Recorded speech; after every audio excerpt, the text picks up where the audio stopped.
आज सातोला येथे भूमिभूषण पदाधिकारी उपस्थित आपले तालुक्याचे अध्यक्ष ठाकरे चव्हाण, प्रकाश राठोड, जिल्हा परिषद सदस्य गटनेते उमेश पाटील, जिल्हा परिषद सदस्य विजयजी पाटील, ओंकारजी पाटील, श्यामजी राठोड, विनायकराजी गावंडे, अर्जुनजी नाईक, भीमरावजी राठोड, अशोकजी हांडे, महादेवरावजी कागडे, मनोहरजी राठोड, किशोरजी नाईक, गौरव जाधव, सतीश भाऊ व या ठिकाणी उपस्थित सर्व गावकरी बंधूंनो, आज आपण मतदारसंघामध्ये जवळपास 21 कोटी रुपयांच्या विकास कामांचं भूमिपूजन या ठिकाणी करतोय. त्यांच्या प्रास्ताविकेत सतीश भाऊंनी सांगितलं की आज आपण एक रस्ता आणि 2 सभामंडपाचं भूमिपूजन या ठिकाणी करतोय. तिघांची एकूण किंमत ही 50 लाख रुपये आहे. बांधवांनो, आपल्याला माहिती आहे की साहेबांचा स्वर्गवास 14 दिवसांपूर्वी मुंबई येथे हृदयविकाराच्या झटक्याने आकस्मिकपणे झालं आणि आपल्या मतदारसंघातल्या विद्यमान आमदार आपल्याला निवडून गेले. 2014 साली जेव्हा साहेब आमदार झाले मतदारसंघाचे, तेव्हापासून साहेबांनी विकासामध्ये या मतदारसंघाला कुठेच मागे ठेवलं नव्हतं. आपलं सरकार जिंकलं 2014 साली, देवेंद्र फडणवीस साहेब मुख्यमंत्री झाले आणि प्रत्येक बाबतीत आपल्या मतदारसंघाला कशा पद्धतीनं पुढे नेता येईल त्यासाठी साहेबांनी शर्थीचे प्रयत्न केले. आपल्या मतदारसंघामधलं राजकारण खूप विचित्र होतं. प्रत्येक गावामध्ये फक्त गट आणि त्यांच्यात भांडणं लावणं एवढ्यात आधीच्या काही आमदारांनी या ठिकाणी केलं. पण जेव्हापासून साहेब या मतदारसंघाचे आमदार झाले तेव्हापासून इथलं वातावरण पूर्णपणे बदललं होतं. प्रत्येक समाजासाठी साहेबांनी त्या ठिकाणी विकास कामं केले. असा आज कोणताही समाज नाही, कोणताही गाव नाही. आज आम्ही या ठिकाणी आपल्या मतदारसंघामध्ये 280 गाव आहेत. प्रत्येक गावामध्ये मी या ठिकाणी जातोय. काल 12 गावांमध्ये गेलो, आज 12 गावांमध्ये आम्ही जातोय.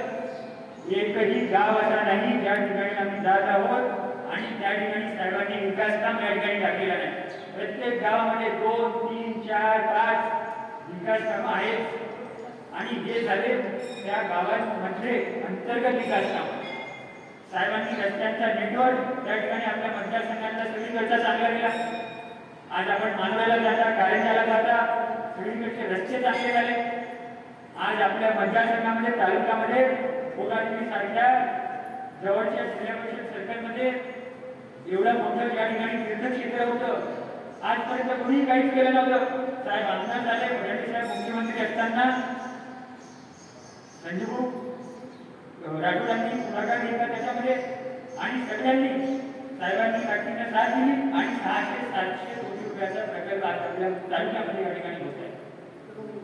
एवढा निधी आपल्या मतदारसंघामध्ये आजपर्यंत कधी आलेला नव्हता. वाईवर ते धानोराचा रस्ता आहे, त्याला देखील मंजुरात मिळालेली आहे. 200 कोटीचा रस्ता लवकरच त्याच्या कामाला देखील सुरुवात होणार आहे, त्याचं देखील भूमिपूजन होणार आहे. एक काळ होता जेव्हा आमदार या ठिकाणी यायचा आणि गावामध्ये 5 लाखाचा निधी देखील त्याच्या पंचवार्षिकेत टाकायचा नाही. पण ती परिस्थिती साहेबांनी बदलली. सगळ्यांच्या अपेक्षा या साहेबांनी बदलल्या. ज्या गावामध्ये साहेबांनी कोट्यवधीचा निधी टाकला त्या ठिकाणी देखील आज त्या गावकऱ्यांना वाटतंय की अजून कितीतरी कोटींचे कामं आपल्या गावामध्ये झाले पाहिजे. आज ते जेव्हा माझ्याकडे येतात मी त्यांना बोलतो तरी आधी तर काही झालं नव्हतं. आता एवढं दिल्यानंतर तुम्ही आमच्याकडे एवढी मोठी यादी घेऊन येताय. पण त्यांचं म्हणणं आहे, साहेब ज्यांच्याकडून अपेक्षा आहे, ज्याची क्षमता आहे त्या ठिकाणी काम करण्याची, आम्ही त्याच्याकडेच काम करून जाणार आहोत ना. अशा प्रकारचं वातावरण आज या मतदारसंघामध्ये साहेबांनी बदललेलं होतं. अजून कितीतरी कामं आपल्याला करायची होती. साहेबांनी त्या ठिकाणी त्यासाठी मंजुरात देखील आणलेली होती आणि दुर्दैवानं आज जे भूमिपूजन साहेबांच्या हस्ते या ठिकाणी व्हायला हवं होतं ते आपल्याला या ठिकाणी करण्याचं काम या ठिकाणी करत आहे. साहेबांवर या मतदारसंघाने खूप प्रेम केलं. 2014 पासून साहेब नेहमी म्हणायचे की माझ्या घरी एक कुटुंब आहे आणि मतदारसंघामध्ये माझा दुसरा कुटुंब आहे. आणि आज या मतदारसंघाने जो प्रेम साहेबांवर केला त्या प्रेमाला आम्ही पाटणी कुटुंबीय कधीही विसरू शकत नाही.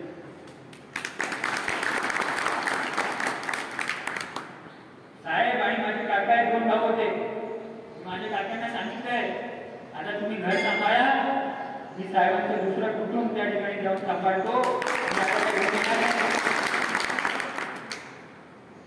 कारण कुठली टीम उभी करायला, कुठल्याही विकास कामाबाबत पुढाकार घ्यायला, त्या ठिकाणी मतदारसंघामध्ये पाठपुरावा करायला एक माणसाला एक उंची त्या ठिकाणी निर्माण करावी लागते, संबंध निर्माण करावे लागतात. ते साहेबांनी केले होते, ते आज आपल्याकडे आहे. जर आपण हे सगळं कोलमट दिलं तर कितीतरी वर्ष आपल्या मतदारसंघ मागे जाईल. आणि आजचा हा जो वातावरण आहे आपल्या मतदारसंघातला तो त्या ठिकाणी कायम राहणार नाही. आज आपल्या पक्षाचं सरकार या ठिकाणी आहे, सरकार आपल्या पाठीशी आहे. पुढे देखील आपल्या पक्षाचं सरकार या ठिकाणी येणार आहे.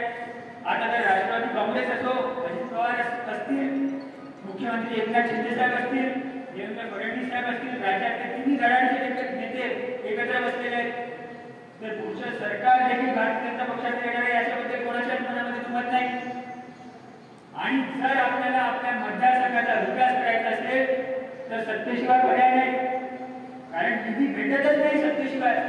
आपण बघितलं 25,000 मतांना आपण साहेबांनी 2019 साली निवडून दिलं. आपलं सरकार त्या ठिकाणी आलं नाही. आणि आपल्या मतदारसंघामध्ये येणारे विकास काम त्या सरकारनं थांबवले. फक्त यामुळे कारण भारतीय जनता पक्ष विरोधातला पक्ष होता आणि साहेब भारतीय जनता पक्षाचे आमदार होते. सुदैवाने आपलं सरकार आलं 2-2.5 वर्षापूर्वी आणि विकासाला पुन्हा मोठी गती त्या ठिकाणी मिळाली. आज साहेबांनी सुरू केलेले काम आपल्याला अधोरेखित ठेवायचे. आणि जर आपण सर्वजण सोबत राहिला तर कुठलाही अधिकारी असो, कोणी असो, 100% आपल्या पाठीमागे उभं राहण्याशिवाय राहणार नाही. कारण त्याला माहिती आहे 6 महिन्यांना आमदार हेच होणार आहे, यांचाच माणूस होणार आहे. काम केलं नाही तर पुढे आपले खरे नाही. त्यामुळे आपल्या सर्वांना मी या ठिकाणी सांगू इच्छितो, साहेबांचा जो मोबाईल होता, दूरध्वनी क्रमांक होता, तो देखील आपण या ठिकाणी कायम ठेवलेला आहे. ज्या हक्कानं आपण साहेबांकडे जायचा, आम्हा सर्वांकडे यायचा, त्याच हक्काने आपण यापुढे देखील आमच्याकडे या. आम्ही सर्वजण आमच्याकडून जे काही शक्य आहे ते सर्व काही आपल्यासाठी करू. आणि साहेबांचा कोणताही दिलेला शब्द या मतदारसंघामध्ये खाली पडू देणार नाही, हा माझा संकल्प आहे. आणि साहेबांचं राहिलेलं अपूर्व जे स्वप्न होतं ते या ठिकाणी आपल्याला पूर्ण करायचंच आहे. या निर्धारानं आम्ही या ठिकाणी कामाला लागलेलो आहोत. आणि मतदारसंघाचा विकास यापुढे देखील त्याच गतीनं यापुढे देखील कायम ठेवू. एवढंच त्या निमित्ताने बोलतो, 2 शब्द संपवतो माझे. आपण माझे या ठिकाणी सत्कार केला त्याबद्दल आपल्या सगळ्यांचे आभार मानतो. जय हिंद, जय महाराष्ट्र.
चलो सोमनाथ